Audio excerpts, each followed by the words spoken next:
Hello! Today we're taking a look around the league. We're catching up on TrailBlazers versus Magic. Then we have some special Valentine's Day programming. I'm Frank Spiro. Let's talk basketball. Valentine's Day is coming up this weekend, and hey, time has been moving fast this year. It's okay if you forgot to get your significant other a Valentine. We've got you covered. Just send them this. Hello, this is Let's Talk Love, Skipball. This message is from Insert your name here. To you, the love of their life. Insert your Valentine's name here. They want you to know that they love you, they care for you, and most of all, they want to open a shared bank account. That's right, they want you to know that their money is your money. Buy anything at all. Insert your name here. Wants you to know that they'll pay for it. You're welcome. Let's take a look around the league. The Warriors and Spurs had a couple of showdowns this week. In the first game, the Warriors were down by 3 with 8 seconds left. This is the play they drew up. 7. Obviously, you need a 3 if you're the Warriors. Damian Lillard to inbound. Oh, still looking for Steph. Now Draymond's got it. What did he do that for? Draymond shot a 3 with 5 seconds left. Draymond taking this shot with Steph Curry right beside him is like Robin telling Batman, "Don't worry, I've got this," seconds before getting murdered by the Joker. Ringer NBA analyst Kevin O'Connor tweeted this week saying that there's been a lot of talk about the Boston Celtics being up to something, which in Boston terms means they're either going to make a trade or get so drunk that they punch a kid and piss themselves at their daughter's piano recital. Assuming piano recitals aren't happening due to COVID reasons, what moves could the Celtics make? Well, the worst kept secret in the league is that the Celtics were trying to deal Kemba Walker this past offseason, though Walker has struggled this season. So if the Celtics were to trade him, they'd be selling low. But Celtics fans are hopeful that a tweet from Elon Musk might skyrocket his value. Earlier this month, Danny Ainge, the general manager of the Celtics, mentioned that he's still looking to find a jump-shooting big man, which is curious since there was a deal on the table for Miles Turner before the season started that Boston turned down. There's no doubt that Turner would be more expensive now, as he leads the league in blocks this season. And the player the Celtics were going to trade him for, Gordon Hayward, signed in Charlotte. Which is all to say, nothing's gonna happen. Quit your games, Danny boy. We've heard the story before, Celtics. Oh, are you gonna make a big trade? Do it. I dare you. Come on, make the trade right here, right now. I'll wait. That's what I thought. The Mavericks haven't been playing the national anthem at their home games, and team owner Mark Cuban announced that practice will continue. The move is being called unpatriotic by citizens of a state that literally seceded. This does, however, explain why the Mavericks are 11th in the West right now at 12-14. The American God is mad at them, and he is wrathful. Of course, this didn't last long, as the NBA put out a memo, not naming any specific teams, just totally randomly, that all teams have to play the national anthem. Just a random little thing the NBA did, not in any specific reference to anyone or anything, I'm sure. The Chicago Bulls had an insane game on Wednesday night, beating the Pelicans while setting their franchise record for three-pointers made. A record they hit in the third quarter. Kobe White and Zach LaVine became the first ever starting backcourt to both hit 8 or more three-pointers in a game. So many starting backcourts in the history of the NBA. And Kobe White and Zach LaVine are the first to do it. That's a scar we can't erase. Lamelo Ball has been on fire. He's currently the rookie leader in points, assists, rebounds, and steals. He even hit 7 three-pointers this past week in a win versus the Rockets. What's even more impressive is that these stats are leading to wins. This Charlotte team has a great chance to make the play-in tournament, and I would not want to see this team in a winner-takes-all game. I mean, this team has Terry Rozier, and he's capable of anything.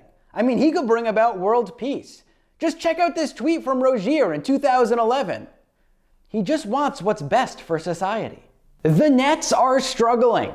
Before their win this past week against the Pacers, they had given up 120 points or more in 7 straight games, which is a franchise record.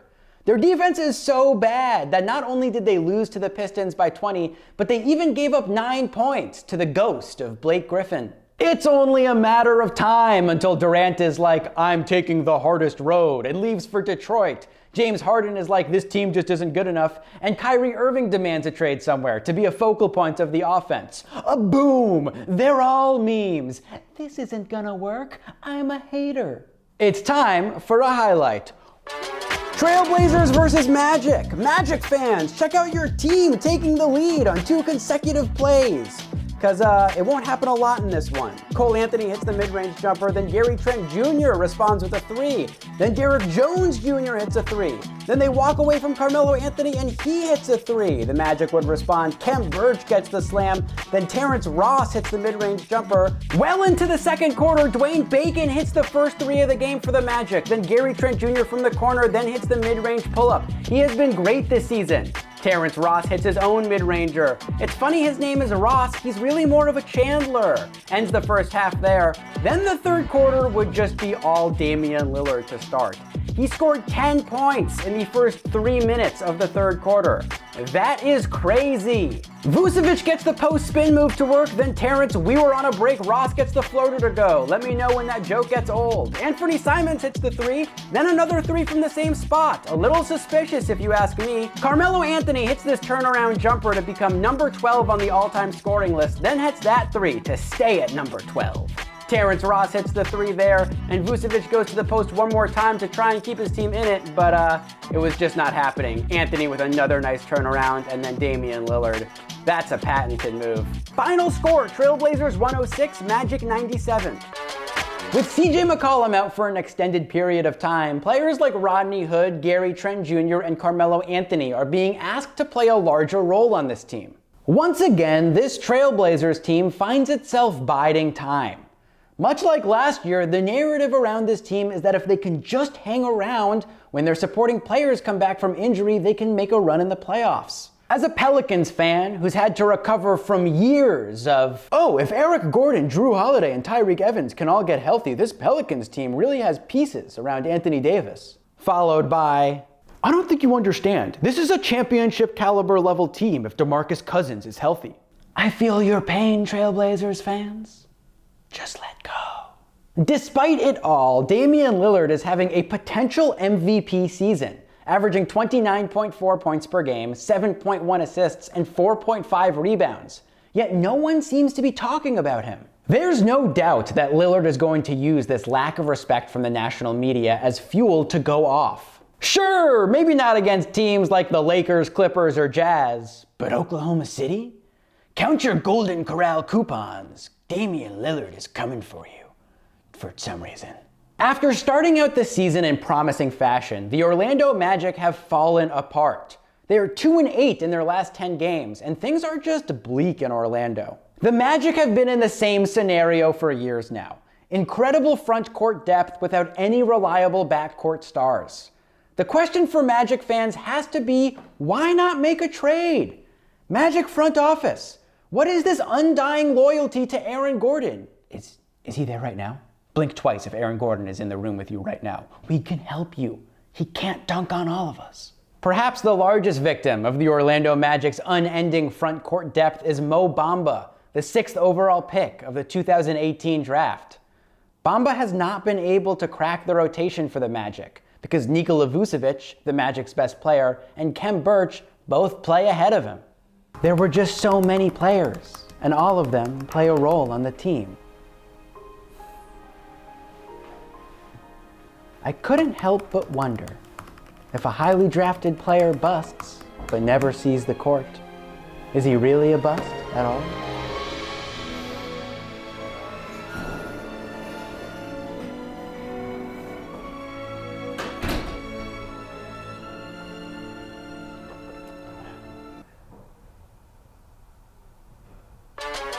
Valentine's Day is coming up, so we're going to be giving out some basketball Valentines to some people we appreciate. Here to help me is my tallest friend, Brian. Thank you, Frank. I could barely contain myself. I'm so excited. Valentine's Day is my favorite holiday in the whole wide world. Huh, I did not know that. Why is that? It's like a nice reminder that some people have found love, and that there is a love that exists out there in the universe for somebody. You don't have to come up with something. Okay. I'll go first. My first Valentine is Josh Hart of the New Orleans Pelicans. Hart just had a 20-17 game. That's 20 points and 17 rebounds. He may not always score, but he always brings high effort off the bench. Brian? Well, Frank, my first Valentine happens to be for you. I have a little something. V-Day can be a real tough day. My last 12 have all stank. I felt alone and had no one, but now I have you, Frank. 12 years, huh? And it's nice and big, and you can hang it up in your room if you want, or just hang it on your wall. Maybe. My next Valentine is for the Charlotte Hornets. Now, the Charlotte Hornets are such a fun team to watch. I love watching them play. And Lamelo Ball and Gordon Hayward are legitimately great players. And if they can keep shooting shots at the same frequency as Cupid shoots his arrows, they might be a team to be reckoned with.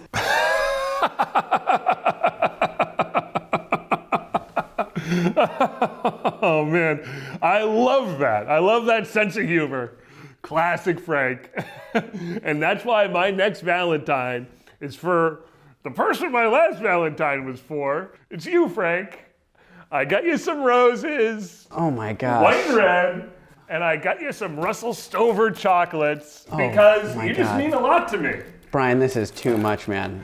Well, look, I remember my last Valentine's Day. It was right before the world shut down due to COVID. I went out to my favorite restaurant in New York City, the 42nd Street McDonald's. And I went in there, I was eating a burger, and I made eyes with this beautiful, beautiful woman. We were just staring at each other, vibing hard. I was just, staring into her soul, it felt like, and she was staring into mine for a long time. And finally, I went over and I introduced myself. And I said, "Hey, my name's Brian, how are you?" And she just kept staring at me and staring at me. So finally, I gave her a poke. And she was ice cold. And it turns out she had been dead for a while, and her corpse was just in the McDonald's. Anyway, the police, it was pretty damning, I guess, when they looked at the footage of McDonald's, how long I had been staring at her and kind of muttering as I stared at her. So they arrested me on charges of her murder. And I spent a couple months in jail until around May. Oh my God, Brian, that is the saddest story I've ever heard. Why would you tell that right now? That's a roundabout way of saying I can't wait to see who your final Valentine is for. Is it? As I've given you two now, and I've made very clear, you mean a lot to me. Okay, well, now that you mention it, I do have one last Valentine for someone on set. My girlfriend, Jessie. I don't know if you know this, but Jessie does all of the graphics for the show, and she does such a fantastic job. And thank you, Jessie. I'm so happy you're here, and you are my Valentine. Okay. Well, now... Oh, I actually have one too. Okay, yeah, sure. If you've got a Valentine, I'd love to hear who it is. Well, my Valentine is for the snuggliest little guy, Pepper, my cat. He's just so cute. He's got such a long belly and big ears, and we love to play and snuggle, and I love him so much.